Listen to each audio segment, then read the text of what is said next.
The slides are posted online. If you want to get them, you can talk to me afterwards. They'll be around the whole conference, and I can give you the link to that. So we're going to be talking about managing complexity, config as code, custom Ansible modules, and you. My name is Zach Breen. I'm a software engineer at Squarespace. I've been there about 3.5 years, and I have a focus there on data tooling and infrastructure. Squarespace as a company is a platform for creating websites, domains, commerce stores, a bunch of things like that. Describes itself as a company that makes beautiful products to help people with creative ideas succeed, millions of subscriptions, 650 plus employees, and we're actively hiring. So with that stuff aside, the agenda for the talk is going to be discussing config as code. What is it? What are some best practices? How you can recognize where you might want to use that? What is Ansible? Why would you use it? And we're going to build a custom module. It's like just a hello world setup. And then testing. How do you actually test config as code? And throughout this, we're going to be using Postgres permissions as an example, just to kind of weave through these different topics. We're not really going to talk too much about Postgres permissions themselves, but if you're interested, I'd love to talk about it with you later. So using that example of Postgres permissions, there's a few things that we really need to know to understand why this is a good problem for config as code. First is Postgres permissions are really flexible, and that's great because it makes them very usable in a lot of different projects and a lot of different problems, but it means that to solve your particular problem, there's a lot of knowledge that's required, and there's a lot of boilerplate. So to get things set up just how you want, you end up having to put a whole bunch of code in place. So if you do that for one permission, you might have to do the same thing for the next permission. Similarly, information is distributed throughout the entire database, and that can make it pretty hard to understand the whole setup and get kind of the lay of the land in your head. And then changes can be made live. It's a database, so you can go on and you can change things in the data in the database. That's pretty bad because you might make a change and nobody else has seen it. They may think it's a terrible change, but they don't know of it. And similarly, your different environments may not match. Someone makes a change in your testing environment, and now it doesn't match your production environment, and people don't necessarily know that and see that. So we're developers, and what we say is, well, how can I make this better? I see a problem, there's got to be an engineering solution for it. So if you look at these different items, there's a few high-level concepts that can come out. First, there's a lot of knowledge required, there's a lot of boilerplate. Well, maybe we can simplify that end-user API, make things easier for people to work with. Second, the information is distributed. Well, maybe we can put all that config in one place so that we can get a high-level view of the land. There isn't any vetting from other people. Obvious solution there. Let's get this into version control. And then our different environments may be out of sync. Well, let's see if we can make this deployable. If we could deploy that config into different environments, we can make sure that these things are exactly the same. So those first three items are great examples of things that harken towards config as code. And so when I say that, next question is, well, what is config as code? So the answer here is probably not that enlightening. It's putting application configuration into code. You know, who would have thought? The more interesting thing is why we do this. So the main reason is we want to simplify our users' lives. And if we're talking about most config as code, the users here are really ourselves. We're going to look at this Postgres example again to talk about some best practices that you can see when doing config as code. So the right side of this is cut off, unfortunately, but on the left side is if you were writing raw SQL to set up this particular role, and on the right side is what the config as code setup would look like. Let's look at some very particular examples of how we can make this better, going from the left to the right. First is we're going to try to simplify our users' lives by using terminology that they understand. So in the Postgres world, there's a lot of different ways to basically say read, like I want to read different objects. So if you want to read a schema, you grant usage on that. If you want to read from a table, you grant select on that. And that distinction isn't usually that important for most users of your database and most people that are administering it. There are subtleties, but I would honestly say from several years of administering databases, most people don't really care that much. So we can simplify that and use the term read. That makes a lot more sense to people. And this becomes more clear when you start looking at other ways that Postgres defines reading on things. So if you want to read a database, that's connecting. If you want to read a sequence, that's selecting. If you want to read a foreign server, that's usage. If you want to read a large object, that's selecting. If you want to read a language, that's usage. So it just becomes very convoluted if you have to remember all these different ways of basically saying a very similar concept. So a good way to make things easier is let's change all of these things to what they generally represent in people's minds, reading. A second idea is let's simplify our users' lives by reusing techniques that they're already familiar with. You can't actually see again, but the thing on the right says dmart.star. So in this case, we're talking about a schema, which is just a collection of tables. In the world of SQL, if you say foo.star, you generally mean all the things in foo, all the columns in a table, all the tables in a schema, whatever. So we can reuse that concept here. Instead of making people remember, all tables or listing out all the tables, God forbid, you can just do .star there, and it's a shorthand for them. They're already familiar with that domain-specific language, so you should reuse those concepts. A third item is let's simplify our users' lives by abstracting away implementation details.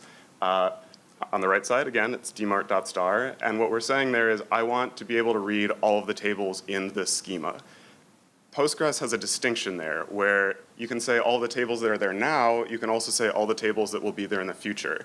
And people get that confused very often where you can grant the read ability select to everyone on tables now, but then if I create a table tomorrow, you're not going to have access to it. And people are like, I don't get that. Why is there that distinction? So in this case, when someone says, I want to be able to read all the tables, you can say, I know what you mean. You want to be able to read the tables that are all there today and also any tables that are there tomorrow. But we can abstract that implementation detail away from our users. And then lastly, we can simplify our users' lives by removing boilerplate. This is probably the most obvious thing. Again, you can't see all the stuff on the right, but there's actually not much more that's cut off. But you can notice there's a lot more text on the left than there is on the right. It's a little bit easier to get everything in the right into your head. How we actually render the thing on the right, just as a quick aside, we're using YAML, yet another markup language. If you haven't used it before, it's great. We chose it because it's very familiar to a lot of people. There's not a lot of boilerplate, which makes it very easy to read and very easy to write. And it's very easy to parse in Python. And just as an example of that, we'll take this YAML spec on the right, and all we need to do to actually render it is import YAML, open that file, do YAML.load, and then we have it. And you can see when we print it, it's actually a list of dictionaries that are nested and have lists and dictionaries inside those. But on the right, it's very clean and easy to look at and interpret. So that's config as code. Great, now we've got our code in that. Now what? So that's the first top three items, simplifying the end user API, getting our config in one place, and getting our config into version control. But the thing that we really need now is how are we going to deploy this? We want this config to actually be interpreted and rendered, put into real life on these different database clusters. For that, we decided to use Ansible. Well, what is Ansible? That's a pretty good question as well. Ansible describes itself a little bit hyperbolically as a radically simple IT automation engine. Generally, it fits into a class of things that are considered infrastructure as code. And there's a lot of similar tools in that space: Chef, Puppet, SaltStack, Terraform, and there's probably more as well. The general idea is if I have code that's going to define how I want basically a server to work, I might have in the past just gone onto that server and made changes live, but that doesn't scale very well. If I have 5 different servers or 50 different servers, I don't want to have to make sure that I'm SSHing into all those things and manually updating them. And that's very ripe for things to get out of sync. So Ansible and all these other tools effectively give you a way to define in code what you want your infrastructure to look like and then just deploy that onto all of them at once. And it scales very well with things like config as code as well, as you can imagine. So we chose Ansible specifically for a few reasons. Probably the easiest reason is it's the automation tool of choice already at Squarespace. So we have all of our host names, all of our IP addresses, everything basically DNS related defined in our Ansible setup already. So it makes it very easy for us to hook into. But it's also really easy to write modules, specifically if you use Python, because Ansible is written in Python and gives you a lot of very high level functionality. So we're going to work through that in a second. It also supports secret storage, which is great, because if you're doing database permissioning, you might be putting passwords into your config, and you don't want those in plain text. So Ansible has a functionality called Ansible Vault that allows you to keep those things encrypted, but stick them in source control. And then a last really nice bell and whistle is it supports something called check mode. As you can imagine, if you make a change to your code, you don't want to deploy this onto a bunch of things and just assume that it's not going to change a lot of things. So if you run things in check mode, it'll tell you what it would change without actually changing them, which is a great last check before you actually put things live. So we're going to focus in on writing our own Ansible module. And if we back up a little bit, this is what our code looks like, just like a kind of garble of stuff. But in a very generalized sense, we have arguments that go into our code does some stuff, and then it either succeeds and prints some kind of output, or it fails and it prints some other output. Ansible basically just acts as a wrapper around this. It's kind of an adapter on your code, and so it hooks in at those 3 different points, taking your arguments in, making sure that they're correct, getting your output message in a way that is useful for people to look at and hooks into the rest of the Ansible world, and the same with your failure messages. And then, as we said, there's also that check mode that it adds. So in this case, for our hello world example, we're going to be creating a module that takes a name. We're going to pass in hello world, and out the other side, we're going to get hello world. To zoom out a little bit and talk about how we get to that, so you can't see the right side again, but it just is an arrow hooking, like swinging back over to that item. First thing is you have to create a playbook. So Ansible interprets actions to be done in a holistic context. So if you are going to do 10 actions against a server, you might put them all in one playbook, and it's just 10 different tasks. You tell Ansible, hey, I want to run this playbook. Ansible will then look at the first task and say, aha, there's a module, there's some arguments. I'm going to take those arguments, I'm going to give them to the module, module go. Your module runs, your module returns output. Ansible takes that, and it goes on to the next task, and it'll add up all that output and give it to the user. So going through those steps one by one, the first step is really easy. Ansible, again, is written in Python, so you just have to pip install Ansible, and you have it. It also, I think, uses the click library underneath the hood, but it creates command line utilities like the Ansible playbook command that we're going to use below. Then the second thing you have to do is, because we're writing a custom module, we have to tell Ansible where it's going to find our custom module, which is just here. So we're going to add an environment variable just telling Ansible that. And then the last thing is we just run our playbook. Ansible playbook, the V is for verbose output, and then basic playbook. That basic playbook itself is going to look like this. And I know I'm throwing a bunch of stuff quickly. That's also why I have the slides. So if you do want to come back and look at any of this stuff, you can get at that. And my contact details will be at the end as well. So this basic playbook, there's just a few things that are in it. You define where you want this to run. In our case, we're just going to run this hello world on our local host. We have one task in there. The description for it, the name, is just test that my module works.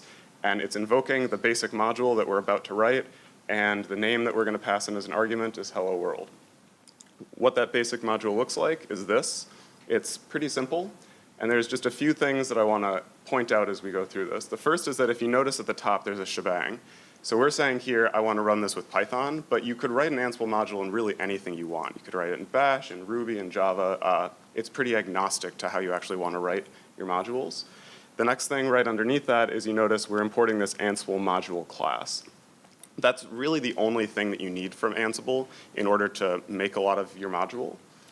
So with that Ansible module class, we pass in some arguments saying, this is what I expect the arguments to my module to be. In this case, it's pretty simple. It's just a name.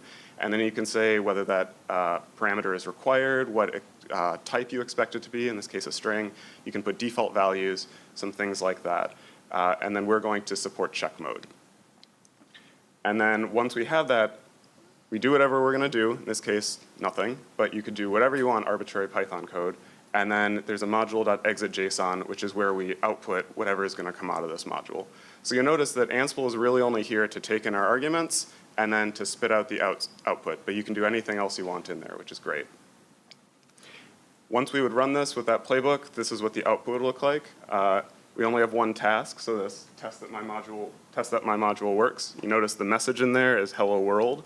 And then there's the coloring, which ends up being pretty nifty.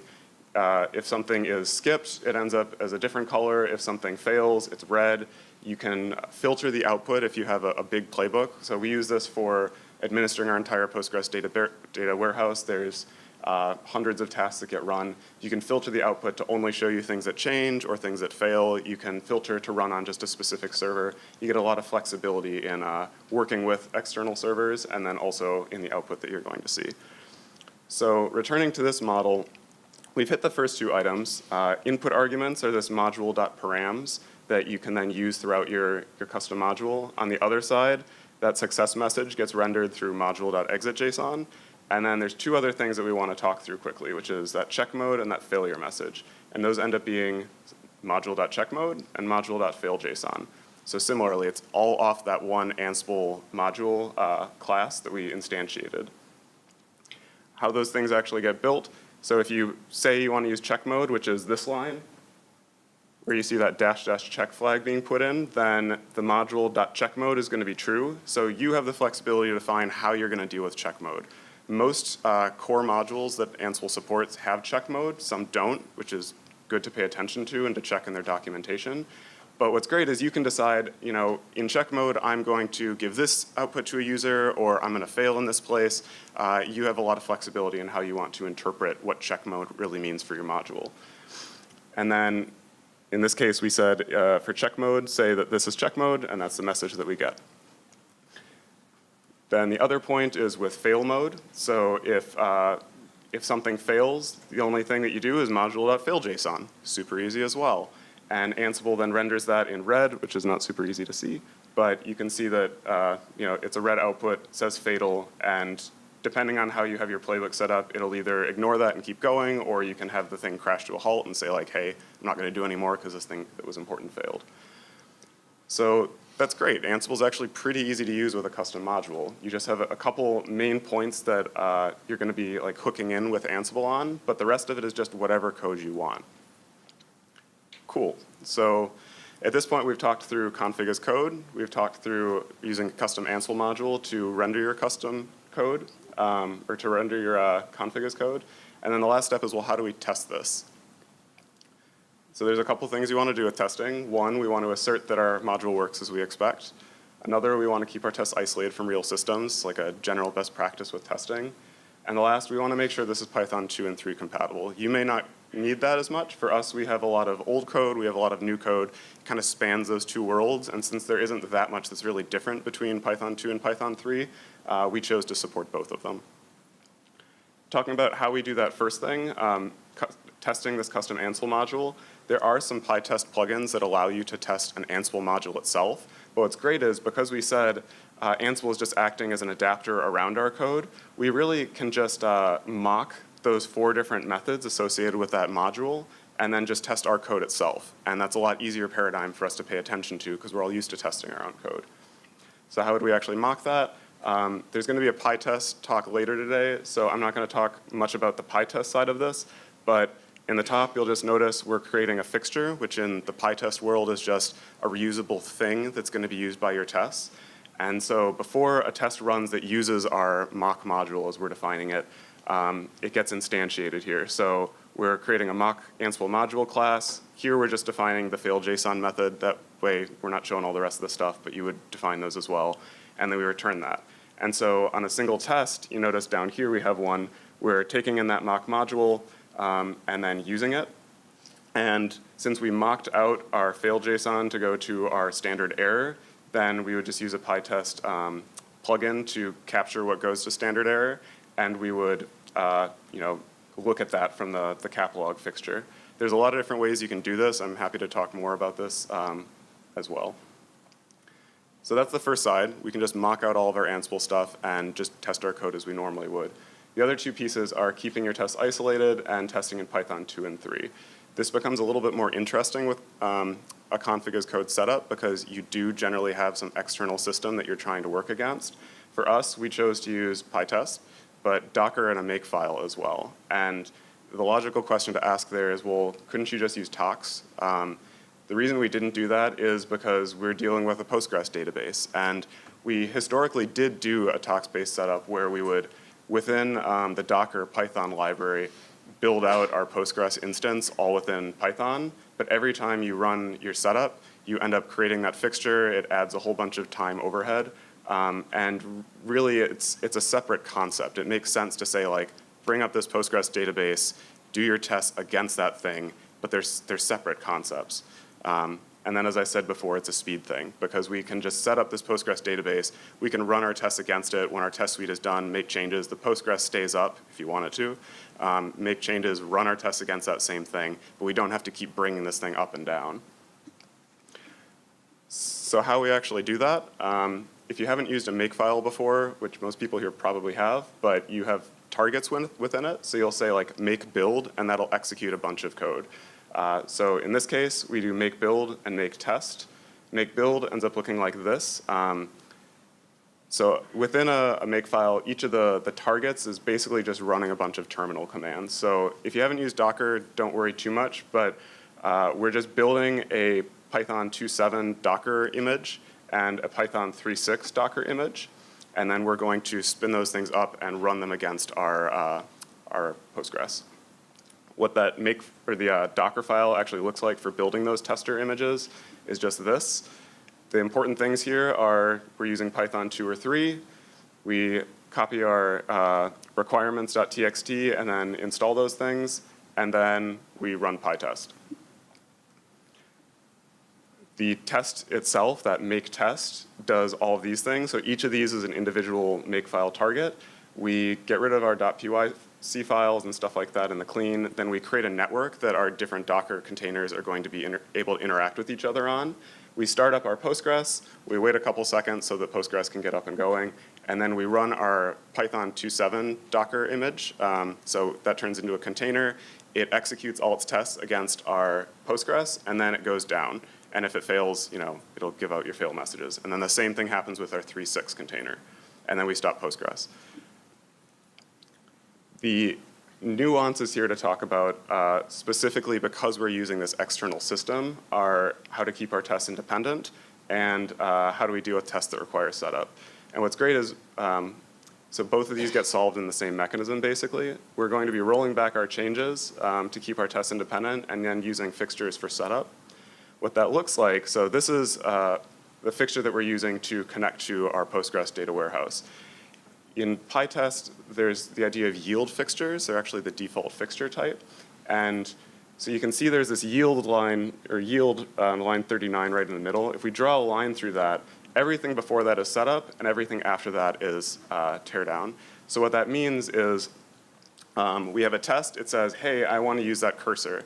Before that happens, the fixture gets instantiated. It does all of its setup. It hands off execution with that cursor to the test. The test does what it's going to do. It hands execution back to the fixture, and the fixture tears it down. And what's notable here is because we're dealing with a database, we can roll back our changes afterwards. So that's in the top, the setup. The bottom is that tear down. So in a database, you have the idea of transactions. Everything is kind of temporary until you commit it.